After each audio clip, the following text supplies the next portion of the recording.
Hello and welcome to my review of the Chaos Space Marines Warpsmith. He's right there in the shot. The only way to pick him up at the moment, being March, is via the Eldritch Omens box set there on the left, whereby you get this Warpsmith, 5 Chaos Chosen Space Marines, a Forge Fiend / Mauler Fiend, an Eldari Autarch, some Rangers, and some Rangers on bikes called Shadowrunners. I foresee him costing £22.50, maybe £23, £24 with the price increases as well when he is released separately. So the format of this review will be I'll take a closer look at him, I'll go through the spare parts, we'll go through quite a lengthy size comparison piece section, and then I'll go through all of his I say new 40k 9th edition rules.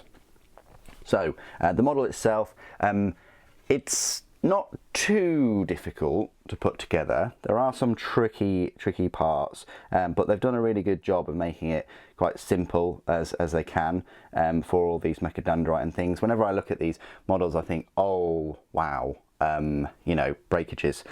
Yes, for a while now Games Workshop have been making models that they want to make and throw in the kind of portability and things just out the window, which is fine. I mean, what happens is we end up with these beautiful looking minis, which will be a pain to obviously transport and game with if you're not too careful. There's plenty of things on here that could bend and break, so just be careful when you're kind of transporting them around, getting the right boxes and things like that to put them in.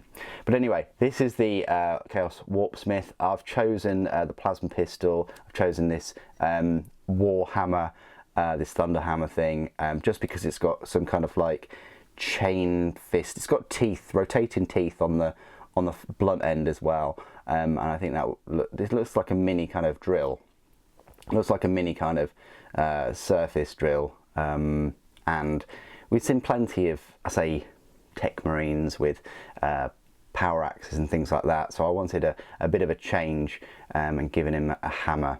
And it also bumps up his strength in close combat as well, so there is that. Plenty of cabling and wires and, I say, Mechadendrite arm things coming off. He is on this oval base, which at first you think, oh, that's a bit odd, but you know, it's to accommodate all of these plugs and cabling that runs from him that act a little bit like a cloak in a way. But yeah, really cool model. Like the plasma pistol, you've got flamers, melters, you know, all kinds of things. It's a nice pose. Yeah, it's been a while since we had one. So yeah, this is the Chaos Warpsmith, and the spare parts, got them here. Here is the axe head, and it just goes onto there instead. It's got kind of gnarled teeth, but you can opt for the axe instead. And also, instead of this helmeted head, which I usually go for, just because I prefer the look of them, you can go for this sort of crazed, robotic, eye-lensed head. Hopefully you can see that. Let me just sort of zoom in. So, yeah. You can go for that instead. It's quite cool, but yeah, I went for the helmeted version. Okay then, size comparisons. Well, I thought I'd start off with the other Chaos models from the set. So I have the Chaos Champion, I don't know what you'd call it, the Chaos Chosen sort of champion there. That's where he stands with the Champion. Champion's probably, I'd say they're exactly the same size, but you know, Champion does have this you know, horned helmet and these spikes on his power plant. Compared to the Forge Fiend, of course, the Forge Fiend is the largest model in the set. It's not ginormous, but it's a decent size model. But I think it goes very, very well with the Forge Fiend or a Mauler Fiend, you know, whichever you choose. You know, they do complement each other, and the Warpsmith will also complement like the Helldrake and the Lord Discordant, any kind of mechanical, or the Venom Crawler even as well, any kind of like demon engine type machines, even like a Land Raider, him wandering around near a Land Raider or in a Land Raider would be quite cool. But yeah, so that's where the Warpsmith stands. Yeah, he stands out a little bit, although he's sort of like normal Chaos Space Marine size. Speaking of which, let's just give him a size comparison with some other Chaos Space Marines that I've found. So here's a Chaos Space Marine Champion, pretty much the same size as the Chosen. I've got a normal Chaos Space Marine there with an awesome looking autocannon. I couldn't find my Reaper Chain Cannon, I apologise. Then we've got something a little bit bigger in the form of a Chaos Space Marine Terminator. So that's where he stands up with one of those. Terminator is bigger, a fair bit bigger. And then I think we've got a Obliterator, I think this is, on a big 50mm base. Works well with these, you know, so a pair of them flanking him, guarding him, whatever. And finally I have Abaddon right here. So that's where he measures up next to Abaddon. Absolutely beautiful model Abaddon, obviously. But yeah, as you can see, you know, he's just really normal Chaos Space Marine size, I guess. But maybe what you really want to see is how he stands up next to like a Primaris Space Marine. You know, have they Primarisified Chaos Space Marines? No, of course they haven't. You know, not yet. I do wonder though, if it's just a matter of time.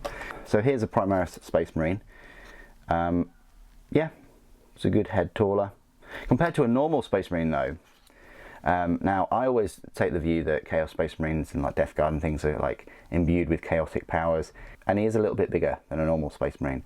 Probably like a few inches taller, like in real world. I'm trying to look at it that way. And then compared to a normal, I say normal, compared to Slime Marbo goes up to the chest, which is about normal.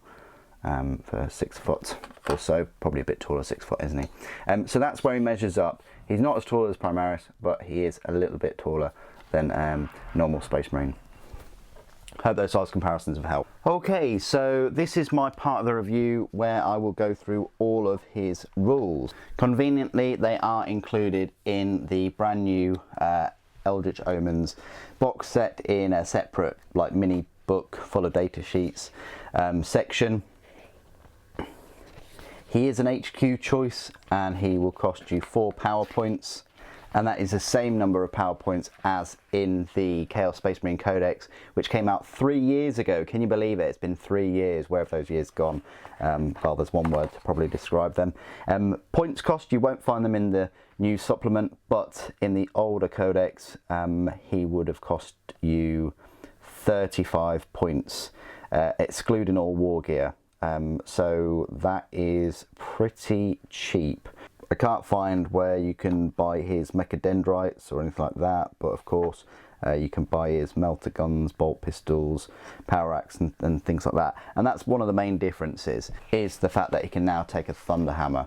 So reading his new rules then, he's a movement of 6 inches, weapon skill 3+, ballistic skill 2+, strength 4, toughness 4, 4 wounds, 3 attacks, leadership 9 and a save of 2+. A Warpsmith is a single model armed with a power axe, mechadendrils, a melter gun, a flamer, a plasma pistol, frag grenades and crack grenades.